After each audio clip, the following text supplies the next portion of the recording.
So this is the story behind what I went through in my previous video that I did. It has to do with the nature of waking up in the morning and being able to go to work and be able to open the store and asking my mother to take my son to the bus stop because that is what is needed. And this is something that I had to understand when you grow up in an environment that is narcissistic, who do not have any capacity to understand your needs because their needs are most important. And I had to be at work at 7:30 to open the store right at 8 o'clock. And that's my job right now. I work in a retail store. I'm a manager there. And the hardest part is trying to get someone to work with you, to make you, especially family members like this who are name calling. I wish I had this on video because my words may not be believable, but I don't have this on video. I don't have this on camera. I don't have this on my phone. But I just want to share it because this is what goes on. And I did not have any video. I don't have any of this, so I can't show proof.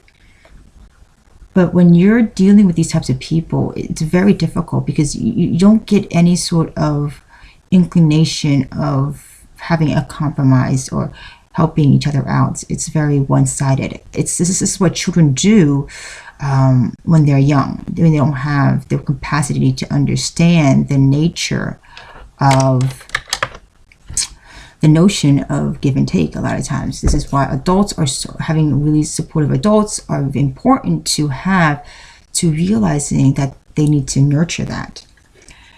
But when you grow up in an environment that's like all about me, it's about, it can be very conflicting. And that day was basically me trying to get my son to the bus stop because I have to open the store. We're very short staffed. I got to do what needs to be done. And it's very conflicting. The frustrating part in all of this is knowing the nature of being able to, what's the word I'm looking for? Is to be effective. You know, I'm not the same person as I was 5-6 years ago, 10 years ago. I'm not in my teens anymore. I am an adult trying to make my life better.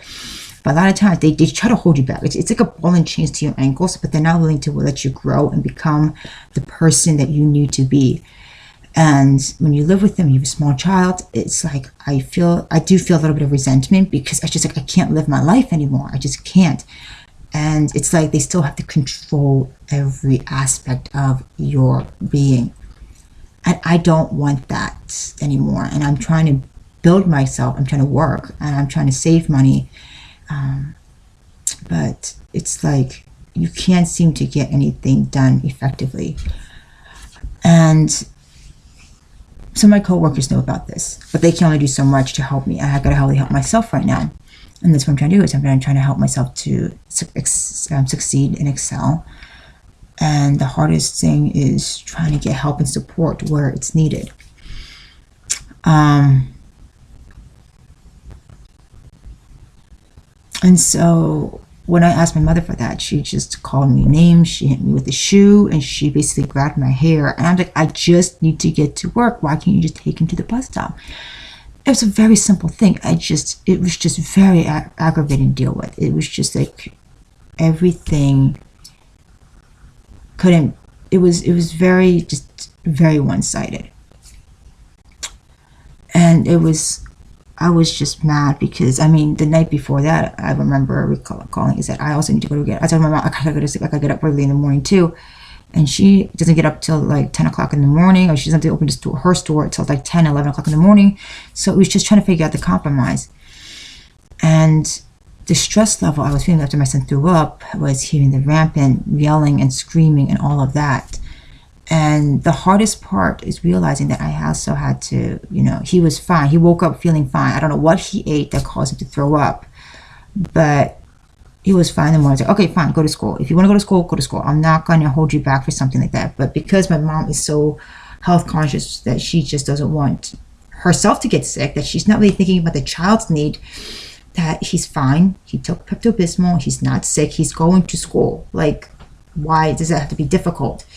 But that's what she does. She puts her needs first before anybody else's. And I think once in a while that's okay to do if you're trying to think about it. But if you're holding a child back from actually going to school, if he's not getting completely sick or he doesn't have 110 fever or whatever, I think it's okay.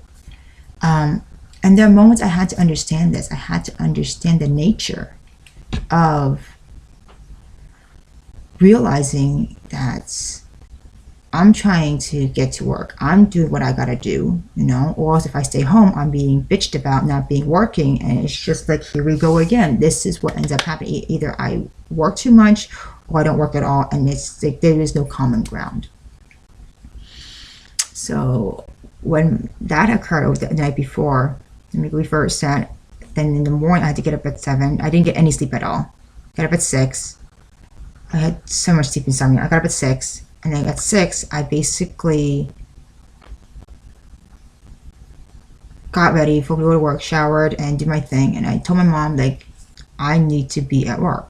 Like, I have to work. I unlocked the door, and I told my mom, I have to be at work. I have to be there at 7:30 to open this door. I have to do my job. Like, I don't get why you can't just take him to the bus stop. All because you didn't get enough sleep too. Like, I have to be there. Like, I don't have anybody else to open the store right now. I have to be there. And if I don't, I will lose my job. I cannot afford to lose my job again. And this is how they sabotage you. I've gone through this many sabotaging effects with my mother. And I cannot lose my job because of the fact that you do not want to take me to the bus stop. I need to be at work. And I was just livid.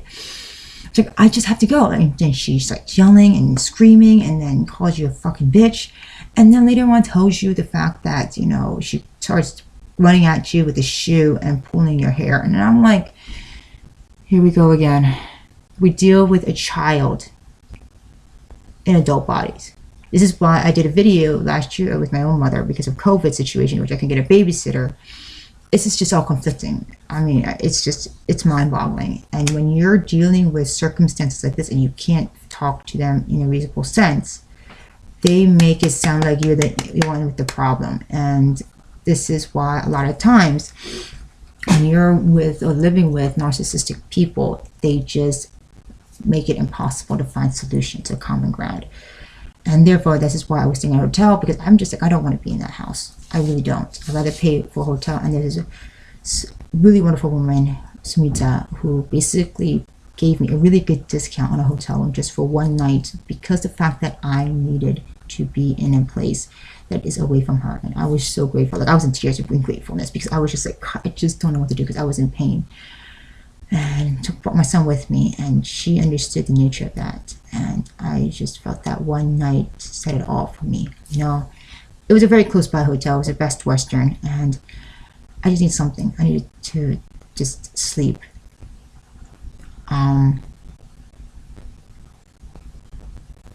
But that was the situation I was in, which is why a lot of people can't handle the grasp of understanding narcissism, or how it works, or why the personality exists, and why we tend to recreate scenarios in the past, the present, because we had no idea what it means to have a healthy connection with people. And it has to do with that longing for that connection. And I realized when I was talking to a friend of mine also through email, I was telling him about this because I trust him, that I've just felt somewhat abandoned by my friend due to the fact that he wasn't really understanding the nature of my own circumstances. And I was upset. I was stressed out as it is. And I think he was trying to help, but I was not seeing it as help. I was seeing it as, because I was emotional, mentally wrecked, I took it out on him. I think also has to do with Mercury retrograde in Aquarius. But I had to understand this, and I was just livid that he would, you know, not understand. But I realized that not everybody's going to understand, and I was only being human, and he was being human on his part, and I was trying to really take into consideration. I didn't really take into consideration of his needs as well, you know, and because I just need someone to talk to, and just really be there, or just show up once in a while to see if I was okay. Like, I got nothing. And I realized that some people are just aren't going to really be there for you the way you think they're going to be there. Like you have been there for them, they're not really going to be there for you. So I had to be clear about that too. And I'm not mad at him. I'm not mad at anything, but I had to understand the nature that I still am friends with him. I just know that some people, they're not going to get it. And with my own sister, I had a text message from her. She was trying to understand the nature. Like I didn't even were clear about, because you called me and she's like telling me things like, what money did mom take? I'm like, I didn't really explain this to her because I was like, you know what? Explaining to you is like talking to a brick wall half the time in my own mind, because it's not worth the explanation sometimes.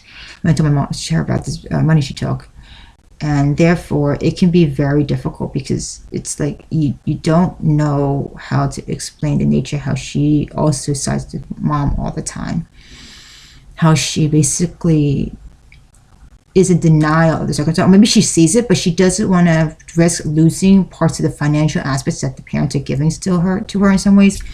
That's causing the problem. Or she wants to maintain the quote unquote the peace. But the reality is you have to see mom for what she is, not what you want to see her as, because she splits in personalities constantly. And when you're dealing with it, the golden child often will become the narcissistic parent down there in a covert way that we do not expect. And this is why we have to be very clear about this. We have to be very understanding,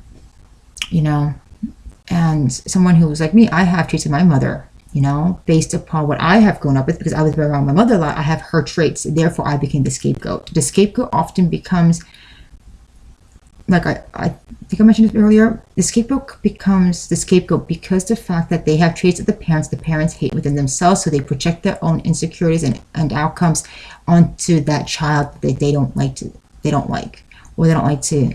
qualities they don't like. And because of that, it's not always about being jealous of that person. It's more the fact the qualities that they see within themselves they don't like. And so they project that onto that child. Especially if you have a controlling family dynamics who think that you're being lazy, you're doing this. No, because you like to be in control so much that this is becoming a problem. I've seen this with a friend of mine who, his past is like, we parallel.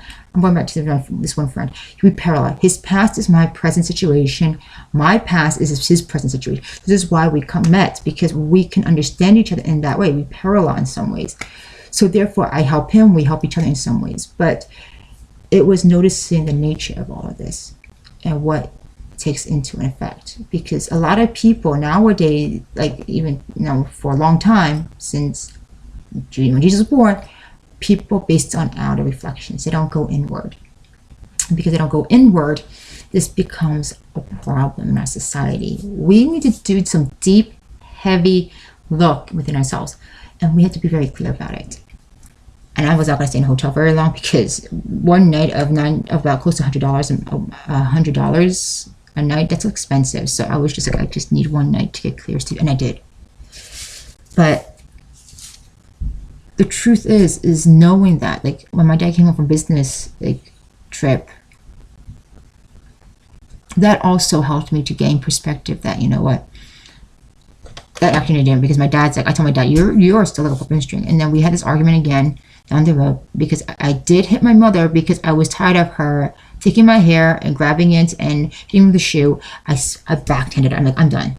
I backhanded her across her face, because you know what? The way you are treating me is not acceptable, and I will not accept it. And I think a lot of people will do it. I'm sorry. But if she wants to play the victim in circumstances, no.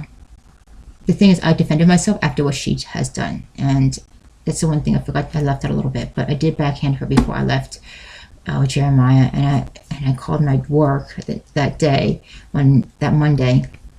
It was a Monday, and told my other manager, can you just open the store real quickly? I'll be right there after I drop my son off from school. And I was there. Like, I went straight to work. But living in that kind of environment, this kind of environment can be very toxic if it's not treated well.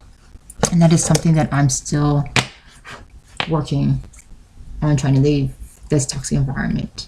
Is it going to happen overnight? No, but it's going to take some time and effort on my part, and therefore I'm starting a new job soon, so I'm hoping that this all works out and be able to maintain and manage, because eventually I will move out. It's just taking me longer than I expected, because with COVID happening and with everything, we're all, you know, we're all discombobulated. But the whole point of this story is realizing that you need to maintain healthy boundaries in the end. You have to maintain what you will accept and what you don't accept, you know. And I told my mother, like I told her, what you said in the past, create in the present. I remember hearing you saying things like when I was 12 and 13 that you said about me that came into fruition. And because you said those things that came into fruition, you ended up creating, because it's embedded in the subconscious. And sometimes when it's embedded in the subconscious, the energy will project itself out somehow. It will come out. It will happen. And so whenever you say things about your child like that, you end up in a situation that you do not like. And then you blame the other person for creating the scenario when you're the one who said those things that made it happen. And she thinks, oh, you're a liar, you're not being honest. And like, no, it's the truth. I know what it's like to lie, because I used to grow up in a house of liars. So when you're growing up in that kind of environment, you pick up traits like that, you end up learning that, oh, this is not healthy anymore. No one can teach you these things. You have to learn for yourself. And because you have to learn for this yourself, you have to be very clear about these intentions. And this is what's going on. Like, I had to be very clear about something. Like, yeah, I was a pathological liar too. Just to feel accepted by people that don't really need to be accepted for. And I told my son the same thing. You're not going to be liked by everybody. Everybody's not going to like you. You're not going to like them. That's just part of life. But we can work together in a way that will be beneficial in the long term. Is it going to be easy? No, this society is fucked up as it is. But you know what? We tried the best that we can, because we're still human beings, and we still believe in hope, faith, you know, trying to love, whatever that is. But it's the truth.